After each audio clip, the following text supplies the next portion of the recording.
Alrighty, so let's take another look into the Jiu-Jitsu library of mine, or martial arts library, or whatever. So, here's a book I got, maybe about 22 years ago. I was living in Winnipeg, and an instructor of mine went to Brazil for a month. And for a month, I taught classes while he was in Brazil. And then he came back, and as a thank you gift for teaching for a month, he gave me this book. And I think he gave me maybe he gave me, I don't know. I think he gave me a magazine as well that was signed by Minotauro Nogueira. We'll do that another day. Anyway, the Ipanema Jiu-Jitsu Club by Professor Marcelo Yogui and Andre Fernando Brandao. I have no idea who those guys are. Bum bum ba-da-dum bum bum bum ba-dum bum bum ba-dum bum ba-dum bum. I lived in Ipanema when I was in Brazil the first time. It's between Copacabana and Leblon in Rio de Janeiro. So, yep. Looks like this was published in Belo Horizonte. I've also been there. Kind of reminded me of Calgary. I went to a really scary park that was just outside there. What was it called? Parque do Caraçá. This is where like these monks feed wolves and stuff. So if you ever want to get freaked out, go to the Parque do Caraçá just outside Belo Horizonte, and you can spend the night in a monastery that's had a couple fires. And then like in the dead of night, these wolves the size of ponies come stalking out of like the dead woods, and monks give them meat, you know? Because there's nothing, it's a good idea to have giant, carnivores associate humans with food. Anyway, whatever.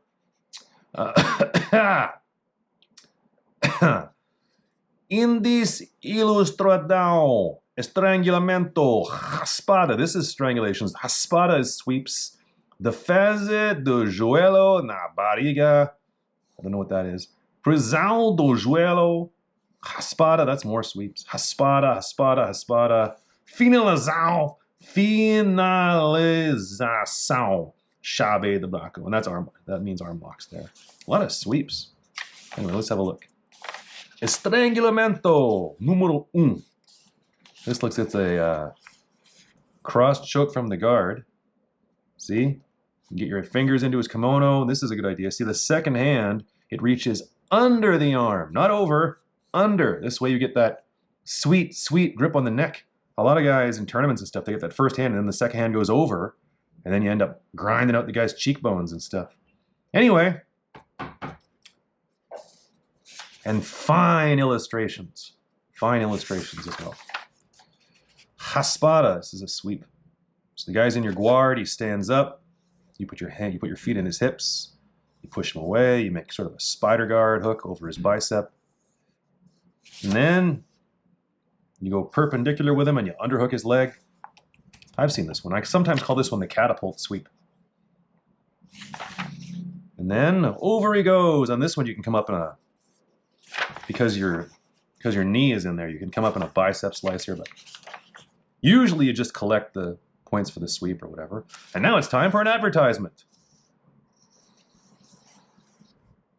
Maybe was this thing free? It's weird to have a, well, whatever, who knows. Defesa do joelho na barriga. Oh, I see.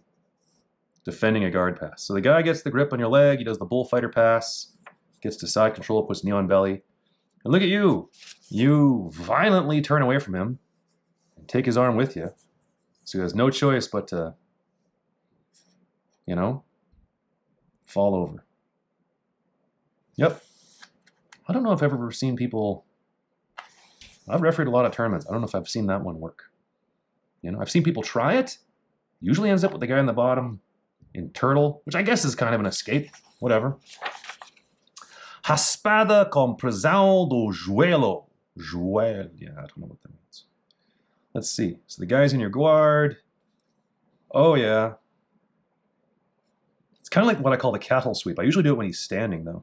I guess this guy has his knees too close together, so you drop your guard and bind his knees together, and then you take him to the side, come up on top. I normally do that, though, when the guy stands up with his knees too close together. Then you drop and bind his knees together, and over he goes. But I guess you can do it from when he's kneeling, too, if he's silly enough to put his knees too close together. if he's silly enough. Haspada! So again, the guy's in your guard. He stands up. Oh yeah. I call this one the flower sweep because it starts off like the beautiful bud of a flower. It opens in the spring, whatever. Your guard is closed, then you hook under his leg. You open your legs. Oh, look, he's putting in omoplata.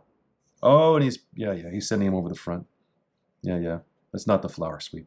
I thought he was going to use this to send him sideways, but he's putting the omoplata on the guy and then using that to make the guy roll forward. It's an omoplata sweep. So, yeah, whatever. Sure. If the flower sweep's not working for you, you can switch to omoplata there and, make the guy go over. Sure. Here's another sweep. Haspada! Oh, yeah. This is a good one. So you're sitting there in your butterfly guard or open guard, whatever you want to call it. You cross grip his sleeve and you get his belt. I mean, from here you could just go up straight onto the guy's back, or you could fall to your side and sweep him to either side, really. Looks like he's sweeping him to the side of the hook, because I guess on the other side he has a hand and a leg to post, but here you take him right over. You come up on top. Realistically, though, it's probably a higher percentage route to take his back, but if the guy won't let you take his back because he's putting some weight there, that means he's giving you his center of gravity. So if you can't take his back, you just over you go. Yep. And you end up in 100 kilos. In Portuguese, they sometimes refer to side control as the 100 kg, means 100 kilograms, because you feel heavy from there. Ahem.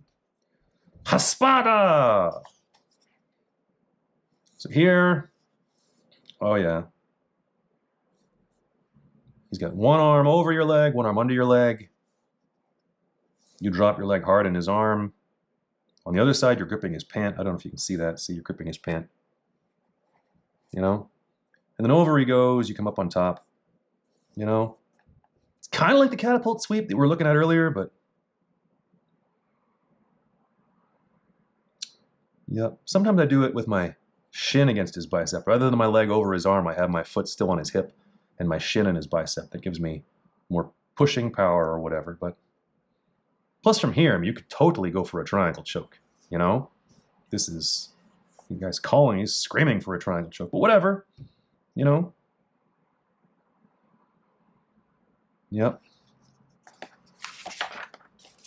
Haspada com chave de braco. Oh yeah, there you go. I do this one a lot. So you're sitting, the guy grabs your knees, and then you reach over and grab the tip of his elbow in your palms. You pull him down, You could get an arm lock right there. I do that all the time. For some crazy reason, the guy rolls, you come up on top of him, and you sit back into the arm lock again. Sure. Yep.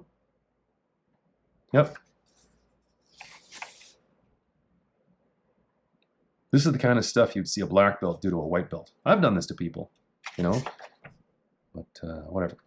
Haspada! Oh yeah. This is the one that the Eddie Bravo guys call the 100% sweep because it works 100% of the time, even though it's really more like I don't know, whatever. So you put the guy in the stocks or whatever you want to call it. You're like under his armpits, and over he goes, and you're mounted on the guy. Is this the one that Eddie Bravo did to Hoyler Gracie, or tried on Hoyler Gracie? But Hoyler's neck was like so flexible it didn't work. I don't know. Finalização. Finalização. You have side control on the guy. He's foolishly reaching over your shoulder and grabbing your belt, which he totally shouldn't be doing. And so you just jump right over, put him in a head and arm choke. I don't do it this way. I don't grab my own bicep. I just put my palm on my palm, and then I put my hips down on the mat. So while this is finely illustrated, I disagree with it a little bit. This makes it more of a neck crank. If you want to choke the guy, you should put your testicles on the mat and have your knees on the mat, maybe this knee against his hip, and just go palm to palm. And sometimes put the tip of your chin in his ear, or put your nose in his ear. And then from here you can whisper things to him, I love the smell of strawberries, after you, whatever. He'd be like, were you whispering to me? You're like, no, I wasn't doing that. Chave de braco! Arm lock. So the guy's reaching forward with his arms. You jump your leg over his arms and triangle your legs and then lift your hips. I don't know if I've ever seen that one attempted or if it's ever worked. You know? This reminds me of the way that people try to do arm locks on their first day, and you're like, no, no, no, that's all wrong. I mean, I guess if the guy's dumb enough to leave his arms totally straight, you can do this. But if anything, I would just cross my feet behind his head. You know, if you want to do what I call the straight arm lock or whatever, you can cross your feet behind his head and attack both his elbows. This one I've never seen even attempted. So if you've done this one, let me know. And that's the end. They end on that note. All right, well, whatever. I guess this is 10 techniques, you know? Ipanema Jiu-Jitsu Club, Professor Marcelo Yogui. Yep. Rua Visconde Peraja. I probably lived really close to that when I was in Brazil in 2009. But now I'm back here in Canada. So, what was this? Was this magazine like? Did they just? Is it self-published or what the hell? I mean, there isn't a. I don't know what I'm looking at. I don't know what it is. I don't know if that was ever for sale anywhere. Maybe it was just like it's a promotional booklet or something weird. Anyway, let me know what you think.